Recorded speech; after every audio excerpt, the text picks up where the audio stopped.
Cosima Wagner, and she is an academic librarian at the Freie Universität Berlin, and she works in the university library.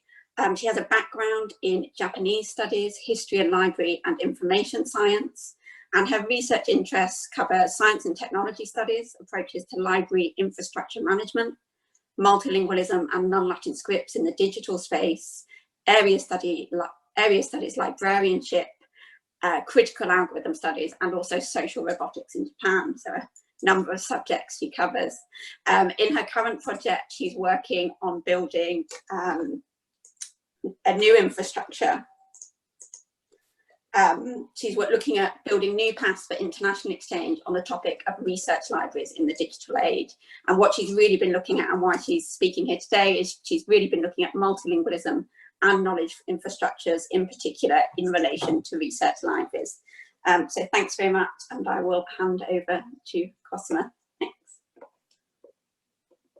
Thank you very much, Naomi, and Paul and all the organizers for the workshop. And I'm also very delighted and excited to be part of this panel. And after the three talks, I think there are some points which will also come up in my presentation and which really nicely connect and maybe make a strong argument for change. Before I start on the topics and the comments on the question you provided us for the workshop, I would like to make another short explanation about my background, because you already mentioned it a little bit, and I thought it might be interesting to just give a, how can I, to give a, to give more background from the position that forms my view on these questions and on disrupting digital monolingualism. And yeah, I tried to map my background and all the academic background in Japanese studies, in master in library and information sciences. And especially I would like to mention my perspective from science and technology studies, which was important when I looked at techno-imaginations on social robotics in Japan, and which now is really helpful to analyze and criticize technology development. And overall, the framework in which I'm working now is the university library system at Freie Universität Berlin. And here I'm highly encouraged by our library management to work closely together with faculty. And the keyword is be an embedded librarian. And to bring in the needs of area studies scholars who do research and teaching in and with non-Latin scripts, and to bring in this needs into a big change process, which is currently underway at our library system. A key question to be answered by all members of the library is, do we provide all the services our community needs, and what is missing? And how can we strengthen library faculty cooperation at our university? So the following answers to the questions on challenges and suggestions were jointly discussed together with my colleague Martin Lee. We already organized workshops on multilingual DH, and especially with a focus on non-Latin scripts, also a research project on research data management. And I will touch upon some more details in my lightning talk tomorrow. But Martin Lee cannot participate today in person, so I hope I can convey his message to the workshop as well through the following slides. It is not working. Okay, I have to press it. So, no, that was too fast. What do we consider as the main challenges in relation to digital multilingualism right now? My colleague Martin would like to stress the lack of sustainability of multilingual services and solutions, and especially that knowledge on best practices and solutions is often not widely connected or only locally known. And our question is or was how to better distribute knowledge on best practices for multilingual digital knowledge infrastructures. I would like to add the point which already came up about the Anglophone mother tongue of all computational and software infrastructure. This is a citation from George Steiner in his 1998 book, After Babel, Aspects of Language and Translation, where he stressed that almost every facet of knowledge and production of information and projection is founded on a subtext, on a linguistic prehistory, which is fundamentally Anglo-American, and he compares this with Catholicism and Latinity. And yeah, his famous citation, computers and data banks, chatter and dialects of an Anglo-American mother tongue. And yeah, as already mentioned also by my co-panelists, this topic is not sufficiently addressed in research infrastructure management, especially also in libraries. And what we can see is a missing STS perspective. And here I also would like to point to Alan New and his article on where is cultural criticism in digital humanities from 2012 already. You can see the citation below, where he also encouraged DH and practitioners to include more STS researchers and work closely together. Also, we think that there's a lack of participative co-design of digital knowledge infrastructure by IT specialists, research, software developers, librarians, and faculty. And this leads to an increasing dependency on corporate solutions. And what we can see in the library infrastructure world, there's a huge market concentration and an intransparent black box technology, search algorithms and so on, which are not adapted to, for instance, non-Latin scripts. And yeah, we see this as a really big challenge.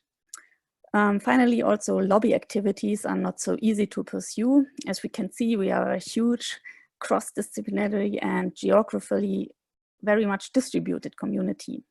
So yeah, this is the challenges what we see. And with regards to what could be done, we would also like to highlight, and especially my colleague Martin Lee, multilingual DH projects are mostly reporting on results and not so much or in detail on infrastructures, methods, and processes that led to these results. So we need more information and publications on project management for multilingual DH projects. This would be very helpful for others who would like to start their own project.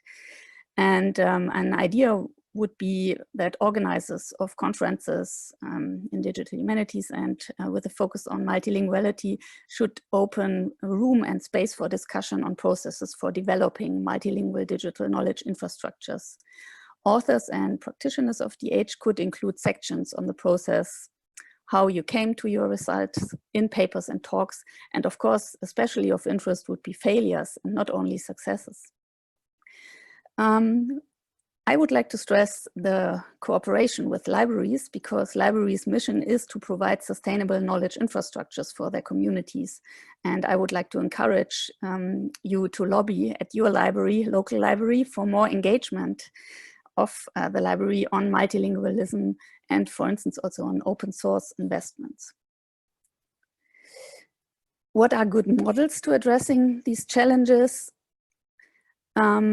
With regard to further strengthening community building in order to form a stronger international diverse lobby group, I would like to point to the community website, which my colleague Quinn Dombrowski from Stanford University and others developed after a workshop last year in Utrecht. And I will also give a little bit more explanations on that tomorrow in my lightning talk, which is on multilingualdh.org. And hopefully we also maybe get allowed to have an ADHO special interest group on multilingual DH.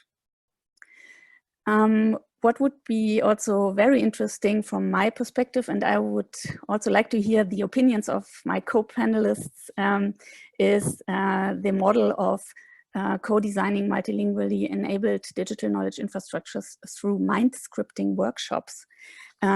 Maybe you already know this, but I was very intrigued by a paper from Doris Alhutter, an Austrian science and technology studies researcher who wrote a paper on mind scripting, a method for deconstructive design.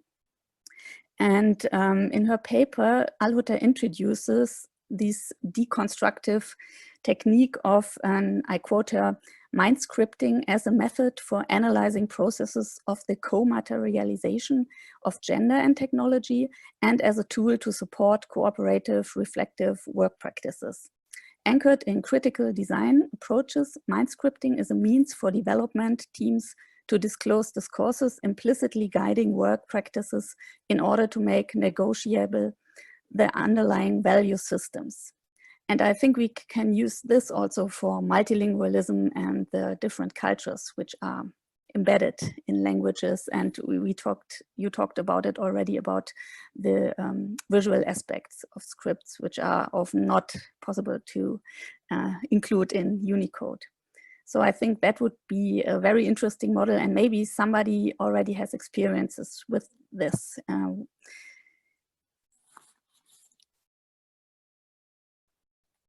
Who in general terms needs to be involved in that discussion?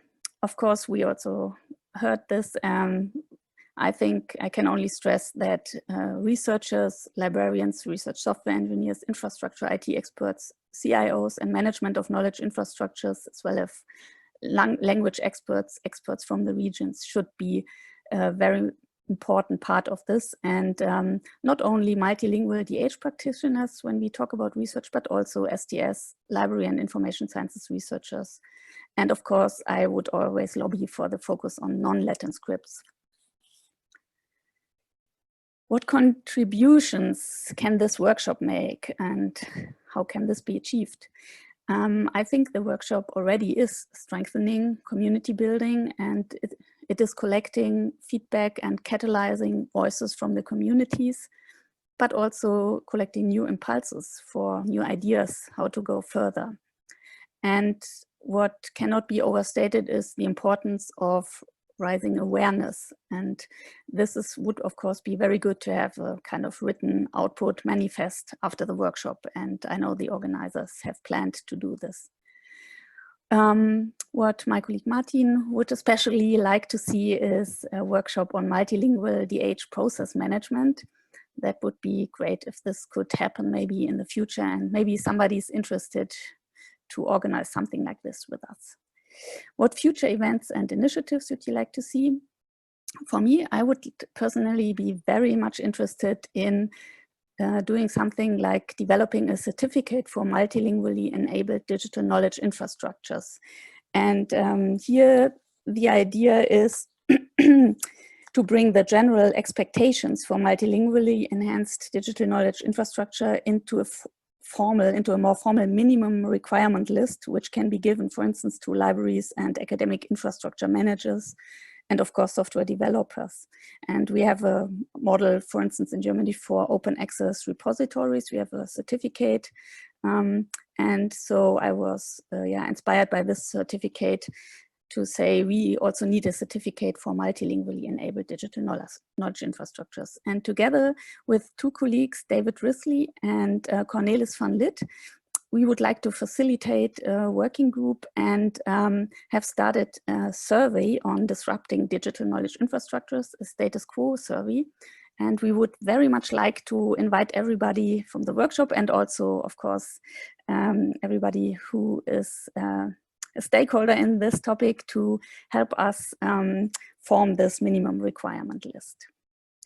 Yeah, that was from my part, and thank you very much. Thanks so much. Another really interesting paper, and I think what we're seeing across these papers is this emphasis that we all need to be talking to each other. Often we're working as researchers or as librarians or as actually technologists, and actually we can kind of end up, we're often discussing the same things, we're often addressing the same questions, but we don't always talk to each other and maybe share and look at how we can, you know, inform each other's practices and learn from each other's practices. And I think that's what this panel has really highlighted by bringing together those different perspectives that bridge research, infrastructure, and many other questions. So thanks very much to all of the panelists. I think we have at least 20, 25 minutes for discussion. So I'll just say